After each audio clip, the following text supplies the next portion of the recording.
Yeah. So tonight's episode, we're going to be talking about holding on to Reformed theology and even attending a Reformed church, right? And what that's like and how you can get labeled, boxed in, and even persecuted.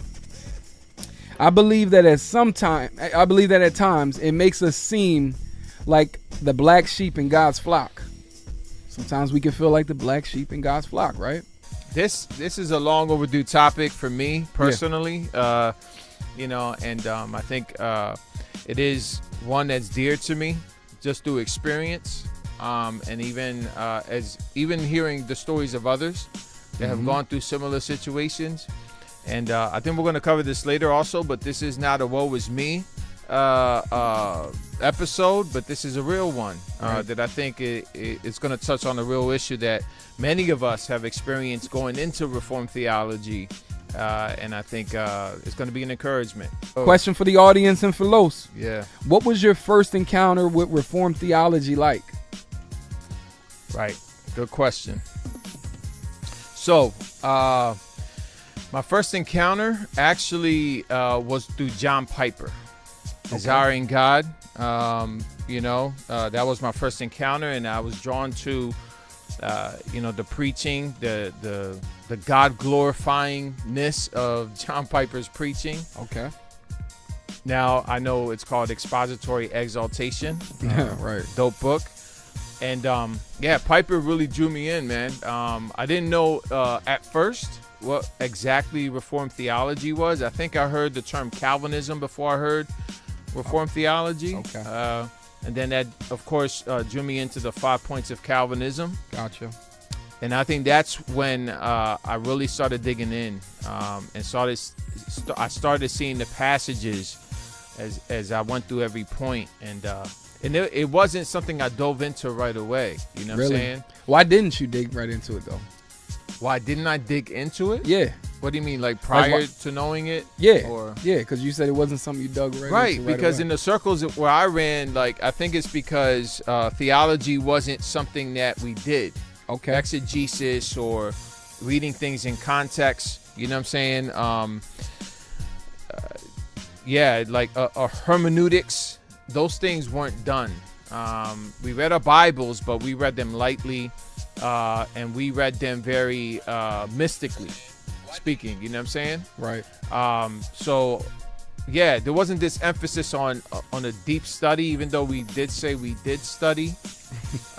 It's funny how that works. Y'all study that Bible study. Yeah, you know what I'm saying? But it was more like being a good husband, of good character, and things like that, which is important, by the way. Reformed people do that, but it's how you do that. Exegesis and things in the proper context.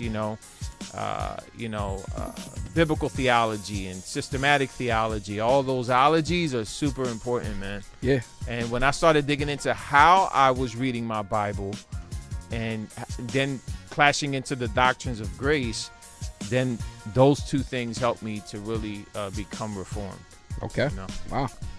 As we talk about what it's like to be reformed and the fact that we're the minority, we feel misunderstood, and there's so many misconceptions out there about Reformed Christians and the Reformed theology, right? Yeah. I just thought first and foremost we need to mention that when it comes to this day and era, at least from like the 14th century up, for sure, the Reformed people and the Reformed theology are the originators of it all.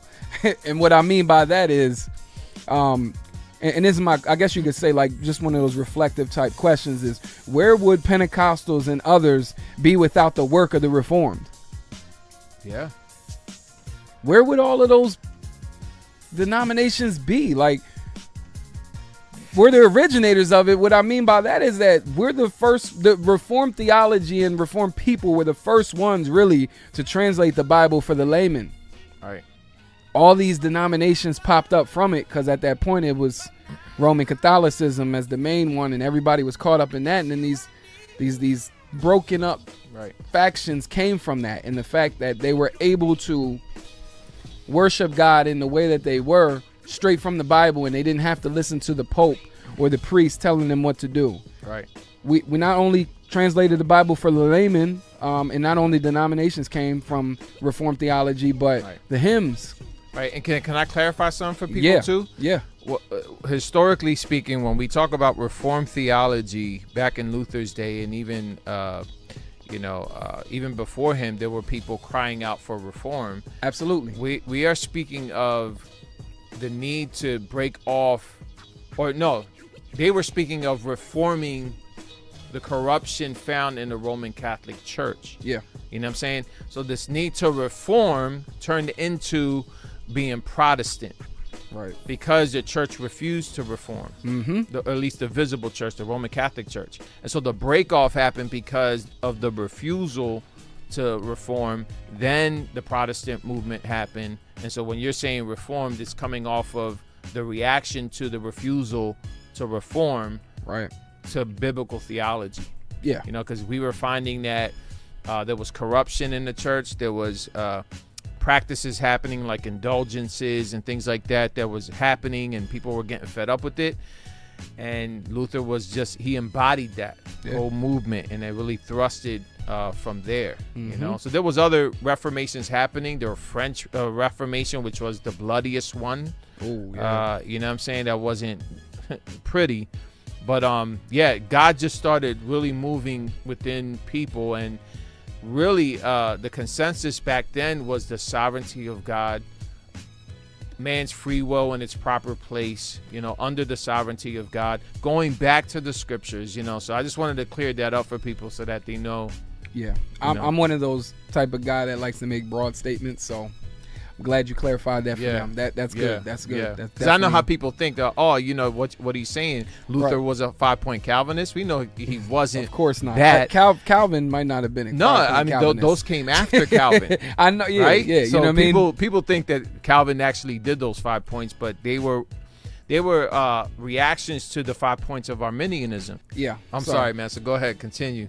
No, I just thought, man, the reformers were the ones who translated the Bible for the layman. Right. So many denominations like the Baptists and the Methodists came from them, wanting the reform, and the hymns that we sing today, and the quotes that we put on Facebook and online, and we quote all these reformers in our sermons, but then the next minute someone says they follow Reformed theology, and you get some people that, some of them like to throw shots. Yeah.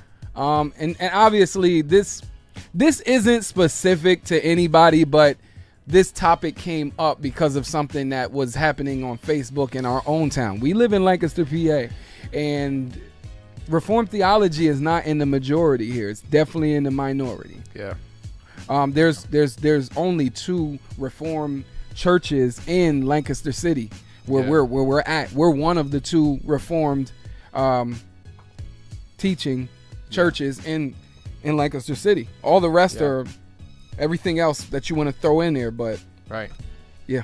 Definitely, it's so we're going through that right now here in Lancaster, and Los, he had rocks thrown at him the other day, and he got up from his stoning. He was a good sport about it. I went back. Paul went back, so I went back. Yeah, he went back. But you threw some stones back though. I did? No, I'm messing. Oh man, I'm messing. Pillows. I threw some pillows back. You know what I'm saying? Those of you that are in the comment section answering that question, keep on answering that. We're gonna get back to y'all. We did not forget about y'all. We are not ignoring y'all because we don't love y'all. We just trying to go forward with this information. We're coming back to it. And my question is in the comment section, so check it out. Yeah. I do want to continue with this. Famous Calvinists of the past. These are just some that I wanted to mention. Yeah. Because we got to look at famous Calvinist / Reform guys and the contributions that they've made in the world and to theology itself. Yeah. Look at William Carey. Yeah. Missionary to India. William Wilberforce. He was a slavery abolitionist in England. Yeah. Zacharias Ursinus. I don't even know how to say his name right. You said it right. He was a Reformed theologian in Germany. Matthew Henry. A lot of y'all are reading that Bible commentary every day and not even realizing Matthew Henry was a Reformed dude. Right. You got Roger Williams. He founded the first Baptist church in America. Bruh. There's Baptists out there that are throwing stones at the Reformed theology, not knowing that one of their founders was Reformed. Yeah. Ulrich Zwingli. I don't even know if I said his name right. Yeah. Zwingli. I just call him Zwingli, right? Mm-hmm. Another guy, Charles Spurgeon. How many of y'all are quoting Spurgeon but throwing rocks at John Piper? George Mueller, Christian evangelist and orphanage director. You got to look into his story. It's crazy. Yeah. George Whitefield, one of the founders of Methodism. You got to look at that. John Bunyan. I mean, it kind of speaks for himself. I mean, I heard of the name John Bunyan before I even knew what he was doing. So he's big. You know what I mean? He's one of those guys you got to look into. His book is one of the most read. Pilgrim's Progress. Yeah. I haven't read it, but I want to. That's on my to read list. You got John Calvin. Come on, y'all. How many of y'all haven't quoted from Calvin? Arthur Pink, B.B. Warfield, John Gill, which is another one of those guys that if you're online looking at scripture, most likely you're going to come across his commentary. Yeah, it's free. It's Gill, online, yeah. John Knox, he was the founder of the Presbyters. You got John Newton. Come on, y'all. How many of y'all have sang Amazing Grace? Yeah. He wrote it. Yeah. Come on. John Owen, theologian and an author. I know y'all love the stuff that comes from John Owen. Be killing sin or sin be killing you, right? Right. Martin Lloyd Jones. I mean, I haven't read any books from him, but I've read some banging quotes. Right. And Los has taught from the things that he learned from him too. Oh yeah. Martin Luther. Come on, y'all. Yeah. I mean, we got Martin Luther King Jr. named after Martin Luther. His dad saw the impact that Martin Luther made and named himself Martin Luther, changed his name to Martin Luther, and then named his son Martin Luther Jr. Right. So yeah, anyway, I just wanted to name some names that you guys can look into and find out that those guys really were reformed. Yeah, Scott Crawford said, don't forget John Huss. He was prior to all these cats. Right. 100 years before the Goose. Luther, yeah. The Goose. Yeah, I read about that. Yeah. And later on, I'm going to talk about the impact of this book right here. I don't know if y'all can see that, but yeah, this book right there has been good to me. Yeah. We did talk about the fact that we feel like we are the minority. Yeah. You got Reformed theology in these Reformed churches that are a minority in most parts of America. Yeah. You're not going to go around America and find all these Reformed theology teaching churches out here. It's not going to happen. Out there. They're out there, but they're it's not everywhere like right in comparison. Yeah, right. Yeah, man. Yeah. If you go to the city, it's still hard, you know what I'm saying? Because people can be a church could be reformed by name, but in practice, like, you know what I'm saying? The stereotypes sometimes fit the description, the church, you know what I mean? For sure. An unevangelistic church or a dry church, you know, unzealous church. Like, those are out there that have the doctrine but don't have the practice, you know? Yeah. So even with that, like, it's just hard to find a good church, man. Right. Well, my question for you is, you said you felt misunderstood as a Reformed guy. Why? I think it's because all the attachments that go to what people label me as a Calvinist. When people think Calvinist, right away, of course, you think of John Calvin, you know, and so Calvin has the historical reputation of being a murderer, right? You know, and so right away, a lot of people bring that up. And I read the stories of Servetus, and I did the research, man. And people, I don't want to get into the details, but they have selective fact. Yeah, well, yeah. Some of it's true, though. Right. But there's stories in between that they forget to read, the details that I dug into, and I saw a different Calvin.